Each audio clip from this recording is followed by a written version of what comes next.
2024 has left us forever, leaving a vacuum behind.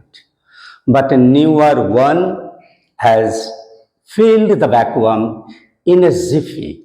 Yes, 2025 is in.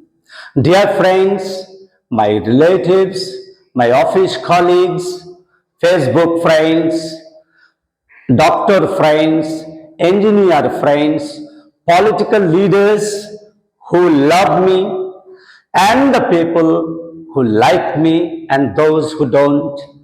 I wish you all a happy, joyful, and prosperous new year, the year 2025. Stay happy, stay healthy, and blessed.